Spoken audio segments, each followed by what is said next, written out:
Bonjour, chers élèves. Je vous invite aujourd'hui à continuer notre voyage dans le pays de la langue française. Aujourd'hui, je vous propose de faire une randonnée dans les parcs naturels de France, bien sûr virtuellement. Le mot randonnée, ça vous dit? Rappelez-vous les sorties scolaires avec les collègues à la montagne ou dans la forêt. Oui, c'est une randonnée. Une randonnée, c'est une longue promenade à pied, à vélo, en groupe. Aujourd'hui, nous allons nous appuyer sur des documents oraux ou écrits pour comprendre des contenus liés à la nature, au parc, aux animaux. Nous définirons les objectifs des espaces naturels protégés. Nous caractériserons des actions à l'aide des adverbes, donc on s'arrêtera à la formation et utilisation des adverbes. Et nous allons essayer de rédiger des mails pour demander des informations sur une sortie scolaire dans un parc naturel. Êtes-vous prêts? Allons-y. Pour commencer, je vous propose d'examiner la page sur l'écran. Il s'agit d'un exercice de compréhension audiovisuelle. Regardez et écoutez, répondez aux questions. Qu'est-ce qui représente la vidéo? Un film, une publicité, un documentaire? Les animaux de la vidéo sont en liberté, en cage, en semi-liberté. Est-il possible d'y rester la nuit?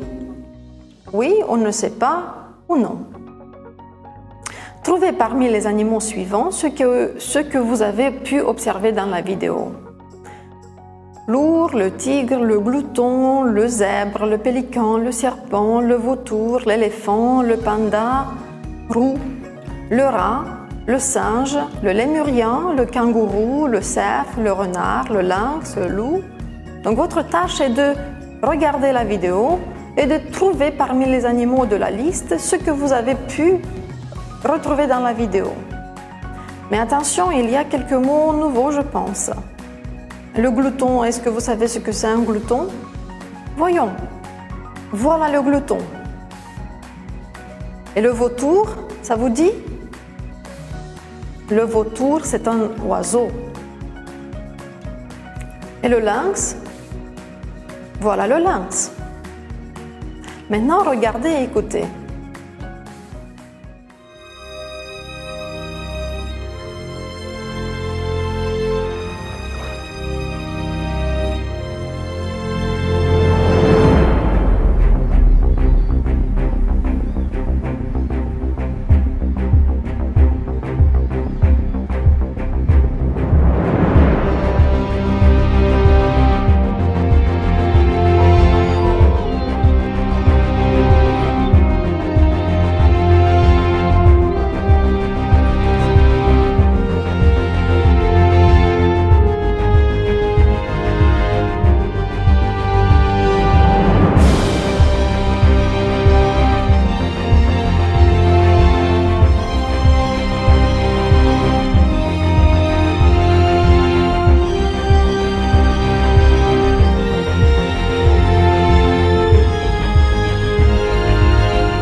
C'est intéressant et passionnant, non? Voudriez-vous y aller? Moi aussi. Voyons les réponses pour l'exercice 1. Qu'est-ce qui représente la vidéo? Une publicité. Les animaux dans la vidéo sont en semi-liberté. Est-ce possible d'y rester la nuit? Oui, c'est une publicité, donc les gens sont invités de passer la nuit dans ce parc naturel. Voyons les animaux. L'ours, le glouton, le pélican, le vautour, le pandarou, le singe, le lémurien, le cerf, le renard, le lynx, le loup. Oui, ce sont tous des animaux qu'on peut retrouver dans ce parc animalier de Sainte-Croix en France. Alors, très bien, nous avons bien commencé. Bravo. Maintenant, je vous propose de réfléchir à la question suivante. Un parc naturel, qu'est-ce que c'est? Regardez les images, formulez votre définition. Il y a du tout, des paysages, des animaux, des lacs. Réfléchissez, rappelez-vous le sujet de la fois passée. Si vous avez pensé à la biodiversité, très bien. Voyons la définition. Par définition, un parc naturel est un sanctuaire pour la biodiversité, un territoire dans lequel la faune, la flore, mais aussi les sols, les eaux et l'atmosphère sont protégés par une réglementation visant leur conservation. Quel est l'objectif principal d'un parc naturel? Essayez de le dire dans une phrase. La mission première des parcs naturels nationaux de France est de protéger la nature, les paysages et la diversité biologique de ces territoires, mais aussi protéger les paysages et les patrimoines naturels et culturels, créer un lieu de partage où s'impose le respect, se propage l'éthique, s'éveille la curiosité, faire connaître les richesses présentes dans l'espace naturel, éduquer, informer et communiquer afin de promouvoir des comportements respectueux de la nature et des équilibres. Un parc est un monument du patrimoine national, un musée vivant à ciel ouvert. Êtes-vous d'accord avec cette définition? Y a-t-il des parcs naturels ou des réserves naturelles dans notre pays? Oui, bien sûr, il y en a. Les Codri, la réservation Pădurea Domnească. Les espaces naturels dans notre pays ont le même rôle de protéger la biodiversité, protéger les animaux, protéger la faune et la flore. Maintenant que nous connaissons plus de choses sur les parcs naturels, je vous propose un exercice de compréhension écrite. Lisez le texte et répondez aux questions. Vous avez décidé avec toute la classe d'organiser une randonnée. Vous êtes sur le site du parc animalier de Sainte-Croix pour vous informer. Sortie scolaire, randonnée. Le parc animalier de Sainte-Croix est avant tout un site naturel privilégié pour éveiller, informer et sensibiliser tôt les jeunes aux enjeux de la protection de l'environnement et à l'éco-citoyenneté. Nous vous proposons régulièrement différents ateliers pédagogiques et des animations variées pour partir directement à la découverte des richesses du patrimoine naturel local. Les ateliers s'insèrent naturellement dans les programmes scolaires officiels de l'éducation nationale. Véritables ateliers de découverte, d'initiation et de compréhension de la nature et de l'estuaire, ils sont conçus spécialement pour alimenter et compléter durablement le travail en classe. Notre site vous propose des activités pour différentes catégories d'âge. Ateliers destinés aux élèves des classes de maternelle et primaire, ateliers destinés aux élèves des collèges et lycées. L'équipe d'animateurs du site vous accueille aimablement sur la journée ou la demi-journée. Le département du parc animalier de Sainte-Croix prend toujours à sa charge le transport des établissements scolaires, écoles maternelles et élémentaires dans la limite d'un déplacement par classe et par année, et pour le collège dans la limite de 3 déplacements par classe et par année. Toute demande de prise en charge par le département du parc animalier de Sainte-Croix du transport pour venir chez nous doit être effectuée par courriel à transportparascolaire@saintecroix.fr. Alors, de quel type de parc parle-t-on dans le texte? Quel est l'objectif de ce site naturel? Qu'est-ce qu'il propose comme activité? Qui s'occupe des élèves pendant la randonnée? Par quels moyens doivent être déposées les demandes de prise en charge du transport? Vérifions. À la question numéro 1 et numéro 2, vous trouvez la réponse dans une seule phrase. Le parc animalier de Sainte-Croix est avant tout un site naturel privilégié pour éveiller, informer et sensibiliser tous les jeunes aux enjeux de la protection de l'environnement et à l'éco-citoyenneté. Qu'est-ce qu'il propose comme activité? Bien sûr, il nous propose comme activité des ateliers pédagogiques et des animations variées. Qui s'occupe des enfants pendant la visite? Il y a une équipe d'animateurs du site qui vous accueille aimablement sur la journée ou la demi-journée. Par quels moyens doivent être déposées les demandes de prise en charge du transport? Bien sûr, toute demande de prise en charge du transport doit parvenir par courriel, c'est-à-dire par email, à l'adresse indiquée dans le texte. Très bien, bravo. Je pense que pendant toutes ces activités, vous avez déjà repéré, entendu, lu une série de mots et des expressions nouvelles. Je vous propose de les vérifier ensemble, écoutez, répétez les mots, écrivez-les dans les cahiers. Vocabulaire. Un estuaire, l'éco-citoyenneté, un patrimoine naturel, conçu, du verbe concevoir, prendre à sa charge, gérer, élever, franc, une meute, un glouton, un écran, un courriel, gentiment, dehors, dedans. Écrivez les mots dans les cahiers. Passons à la grammaire. Relisez le texte, repérez les formes en gras, essayez de dresser une liste de particularités. Comme vous pouvez observer, dans notre texte, nous avons marqué les mots « tôt », régulièrement, directement, naturellement, spécialement, durablement, aimablement et toujours. Qu'est-ce qu'il y a en commun entre ces mots? Oui, vous pouvez le dire, il s'agit des adverbes. Ils peuvent se terminer en -ment, comme certains noms. Ils caractérisent une action, c'est-à-dire le verbe, et comme vous pouvez observer, on a sensibilisé tôt, proposons régulièrement, partir directement, compléter durablement, et ainsi de suite. Ils répondent aux questions comment ou combien, quand, et se placent généralement après le verbe. Mais comment forme-t-on les adverbes en -ment? Les adverbes en -ment sont formés à partir des adjectifs. En général, on ajoute -ment au féminin de l'adjectif.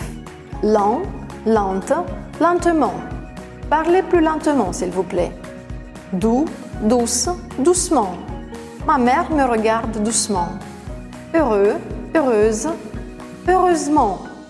Heureusement, la majorité des élèves ont la possibilité de continuer leurs études en ligne. Franc, franche, franchement. Un vrai ami répond toujours franchement. Attention, il y a une exception ici. Il s'agit de l'adverbe gentil qui ne passe pas par le féminin mais se transforme directement en gentiment. Les grands-parents nous sont chers, parlons-leur gentiment. La deuxième règle, on ajoute -ment au masculin des adjectifs qui se terminent par une voyelle. Poli, poliment, il parle poliment. Vrai, vraiment, nous sommes vraiment d'accord. Absolu, absolument, tu as absolument raison. Ici, nous avons aussi une exception, il s'agit de l'adverbe gaiement. Donc pour l'adverbe gaiement, nous ajoutons un E à la fin, au masculin, nous obtenons gaiement. Et l'exemple, il raconte gaiement une histoire drôle. Une autre règle, c'est la formation des adverbes avec la terminaison amant, A-M-M-E-N-T ou amant, E-M-M-E-N-T. Quand l'adjectif masculin se termine par ENT ou ANT, on ajoutera EMMENT ou AMMENT en fonction de la terminaison de l'adjectif. Par exemple, récent, récemment, on prononce amant, j'ai vu ce film récemment. Suffisant, on enlève la terminaison en, on ajoute amant, on prononce amant suffisamment, il mange suffisamment de fruits chaque jour. Bien sûr, nous avons des cas particuliers. Ce sont des adverbes exceptionnels, il faut les retenir.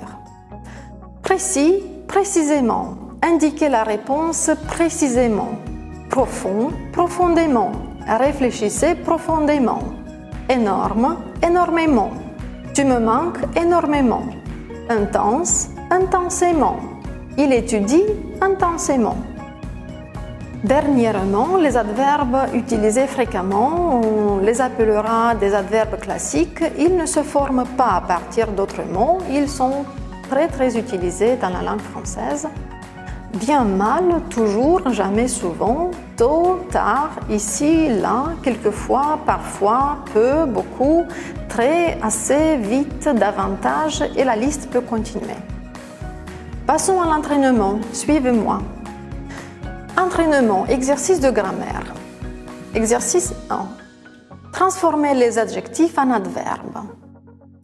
Discret, rare, gentil, long, énorme, patient, sérieux, prudent, méchant, gai, secret, amical, poli, attentif, ferme, précis, bruyant, passif.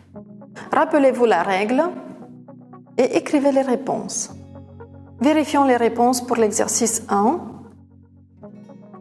Discret, discrètement. Rare, rarement.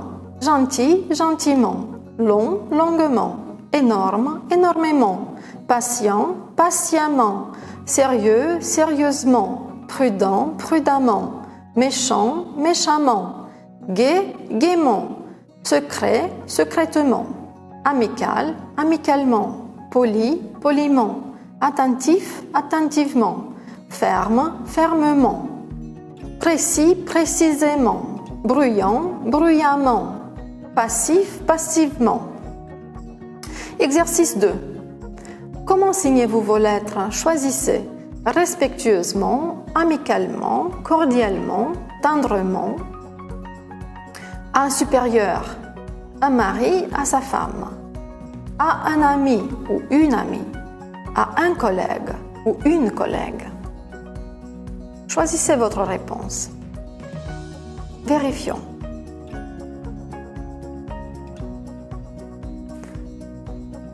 À un supérieur, on signe par respectueusement. Un mari à sa femme va signer tendrement. Un ami va signer amicalement. Et un collègue va signer sa lettre cordialement. Très bien, continuons. Lisez le texte, trouvez les adverbes correspondant aux définitions ci-contre. Insérez-les dans les espaces. A. Sans intermédiaire. B. D'une manière spéciale. C. De façon aimable. D. Par une impulsion naturelle, spontanément. E. La permanence dans la totalité du temps ou d'une période déterminée. F. D'une manière régulière, uniforme. G. À un moment situé relativement près du début de la journée, de la nuit, de la vie, d'une période. H. Longtemps pour une période de longue durée. Appuyez sur pause si nécessaire. Réfléchissez. Exercice 3. Lisez le texte. Trouvez les adverbes correspondant aux définitions ci-contre. Insérez les adverbes dans les espaces. Sans intermédiaire. Directement. D'une manière spéciale. Spécialement. de façon aimable, aimablement, par une impulsion naturelle, spontanément, naturellement, la permanence dans la totalité du temps ou d'une période déterminée, toujours, de manière régulière, uniforme, régulièrement, à un moment situé relativement près du début de la journée, de la nuit, de la vie d'une période. Tôt, longtemps, pour une longue période, durablement. Très bien. Bon travail. Maintenant que nous avons fait ensemble ces exercices, n'hésitez pas à revenir sur la vidéo pour consolider vos connaissances en grammaire française. Nous avons parlé aujourd'hui du parc naturel Sainte-Croix. Il se trouve à l'est de la France, en Lorraine. En 2020, le parc célèbre ses 40 ans d'engagement pour la biodiversité et vous réserve de nombreux événements et partenariats tout au long de la saison. C'est un écrin, un vrai trésor, un musée vivant. Comme notre leçon approche la fin, je vous propose une dernière activité. Il s'agit d'une activité de production écrite. Aujourd'hui, on va s'initier à la rédaction d'une lettre de demande d'information. Regardez l'écran. Je vous propose un modèle type de lettre de demande d'information. Et votre consigne est: dans le cadre d'un projet écologique scolaire, votre classe décide d'organiser une randonnée dans un parc national. Vous êtes curieux de connaître davantage l'offre pour une sortie scolaire dans le parc animalier de Sainte-Croix et souhaitez avoir plus de renseignements sur le sujet. Adressez un courriel auprès du département du parc animalier de Sainte-Croix. L'exemple de lettre que je vous propose: Madame, Monsieur, ayant pour objectif de, et vous décrivez en quelques mots votre projet, je me permets de vous contacter afin d'obtenir plus d'informations sur, indiquez les informations que vous sollicitez, tarifs, transport, alimentation, taille de groupe à accueillir sur place ou autres informations qui vous intéressent. Et finalement, la formule pour finir: dans l'attente de votre réponse, je vous prie d'agréer Madame ou Monsieur mes salutations distinguées. N'oubliez pas de signer votre lettre avec votre nom et votre prénom. Écrivez le texte dans votre cahier et vérifiez-le avec votre professeur si nécessaire. Pour conclure, aujourd'hui, on a fait plein de choses. Nous avons visité virtuellement un parc naturel. Nous avons appris beaucoup de mots nouveaux sur la nature. Nous avons défini la mission d'un parc national. Nous avons appris à former des adverbes et à décrire des actions. De même, nous avons appris à écrire une lettre de demande d'information que j'espère vous être utile dans votre future recherche. J'espère vous revoir bientôt dans notre aventure à la découverte de la langue française, aussi persévérant et curieux. À la fois prochaine.